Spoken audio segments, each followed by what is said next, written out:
Well, good morning and welcome to another week of the MOK project. This week, very exciting. We've got excursions, information sessions and rehearsals. So let's take a look.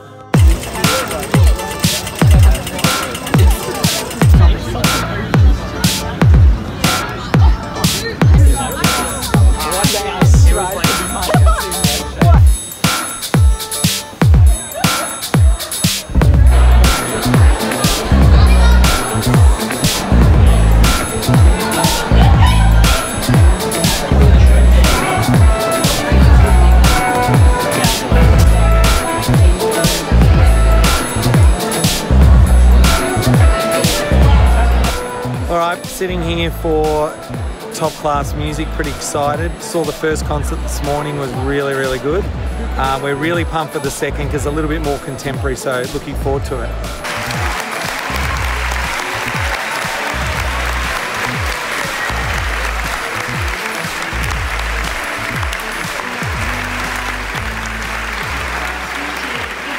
Alright, so just got back from top class music. So as you know, last week I was at top class drama and theatre studies. This week it was music. Real pleasure to be there today actually. The work from some of these students is outstanding. And I guess the difference between the drama and theatre and the music is that some of the music students have been doing it since a very young age. And that really did show on stage today. So we had all our year 11 and 12s there. Really wonderful performances.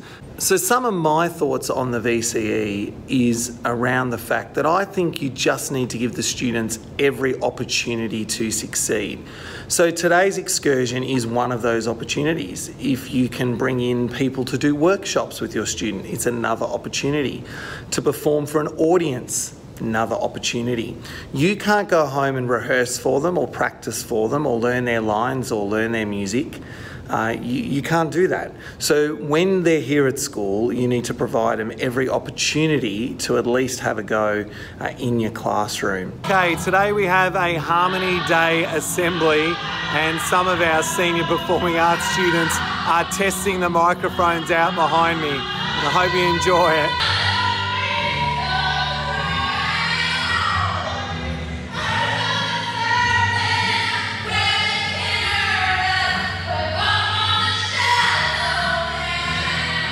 From Great Britain, I assumed that was my earthly heritage, but after completing this investigation,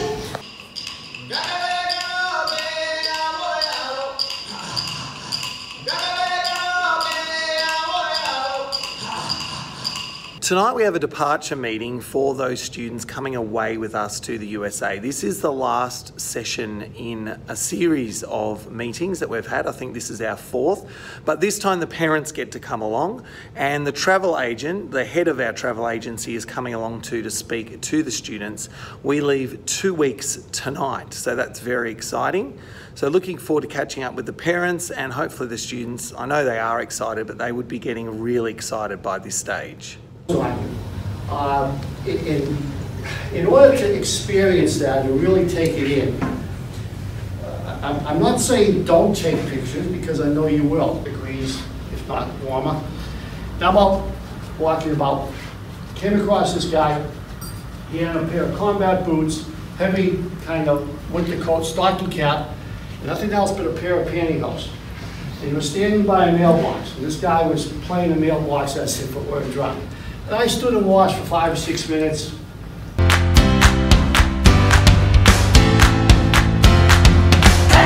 Thank you to everyone that posted a question on social media for the MOK project this week. Really appreciate your support. So let's answer a few of those. Alex S asked me, what am I most excited about for the Adams family? I guess the thing I'm excited about the most is in fact how funny this show is. It's probably the funniest script of any musical that I've produced in my teaching career. And at our read through on the first day of rehearsals, the whole cast were in stitches when we were reading that script. So I'm really looking forward to that and some of the amazing talent we have in this year's show. Sarah asks me, what is my morning routine? Well, thank you, Sarah, for that question. I think I'll cover this on a later episode of the MOK project, but just to give you a little glimpse, I am up anytime between 5:30 and 6 a.m.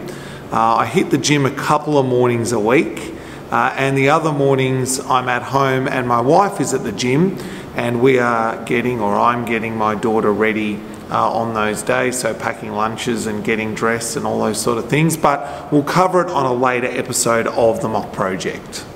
EJ wrote a few questions to me, but a couple that I'll cover in this video is how old is my daughter and do I have any other children? I only have one child, a daughter named Georgia, and she is 7 years old and in grade 2 at primary school. Dan125 asked me, how is my basketball coaching going? Those of you that have been following the MOK project know that I've been taking a Year 7 and 8 basketball team once a fortnight as a bit of a filler, and I've really had a good time. It's not my favourite sport in the world, but certainly for an hour once a fortnight I am enjoying it, and the students are having a great time as well. Laura Spivey asks me, what is my most embarrassing moment as a school teacher? Well, as teachers, you do have a lot of embarrassing moments, but the one I can remember was about 15 years ago. I just produced and directed my first musical. We did The Wiz, and the school I was at hadn't done a musical for 21 years, so there was a lot of pressure and a lot of late nights. And the morning after opening night, I turned up to work with 2 different shoes on. Luckily, they were both black, but they were completely different styles, and it wasn't until I was on yard duty that a student noticed that I had the wrong shoes on. Quite embarrassing. I'm sure there's many others, but that one does come to mind. Goslingness has posed the question, who is my favourite YouTuber? Well, the majority of my YouTubers are in fact tech reviews channels. So Marcus Brown, Apple Pro, a few of these other great tech channels. But in terms of sort of more the drama theatre side of things, Carrie Hope Fletcher is my favourite YouTuber. She's an actress out of the UK, in fact played Wednesday Addams in the UK version of The Addams Family. She's been in Heathers, War of the Worlds, and she's about to star in Les Mis. So I love watching Carrie Hope and all her Instagram stories as well. She is such a positive influencer for all people in theatre, but particularly for young women. And I always catch her YouTubes every week when she drops those. So she's certainly my favourite. Matthew Spence asked me, what was the idea behind starting the MOK project? Well, for the students that are following this that are at my school, you'll know last year I trialled a video called 1 Second Every Day, where I filmed a second of my day for the 40 weeks, and we showed that at an assembly at the end of the year. And it got a really positive response, and I enjoyed doing it, that I thought I'd take it that little step further and have a go at doing it for YouTube. So that's how the MOK project came about. Cameron Black asks, why do secondary teachers get more non-contact time than primary teachers? So for those of you that aren't teachers or those watching from overseas, here in Australia, primary and secondary teachers have a set amount of contact time that they are with the students. I think currently for secondary teachers it's 19 hours and 20 hours for primary teachers. So there's a 1 hour difference there, where essentially secondary teachers get an extra hour of planning time per week. Now, I wasn't around when the agreements were written, and those agreements are updated every 3 to 4 years, but we haven't had a lot of change in those contact hours for a while. But I could only guess is that on average secondary teachers teach more students in a week because of the way secondary is structured, that you have periods in a day and that you have multiple classes. So for example, this year I'm currently teaching 4 different classes, but in my career there's been times where I've taught 7 or 8 classes in a week, Each of those classes have 25 students, so you can do the maths on the multiple amount of students and different classes that a secondary teacher would teach. In saying that, I've worked in primary schools as well. Specialist primary teachers sometimes have multiple amount of classes. But I do know the hard work that primary schools do put in, that primary school teachers put in each and every day, and the demands are slightly different, but certainly all teachers deserve more non-contact time. Ashley Jones asked me, is it harder teaching Year 7 and 8s, the younger students, versus teaching 11s and 12s?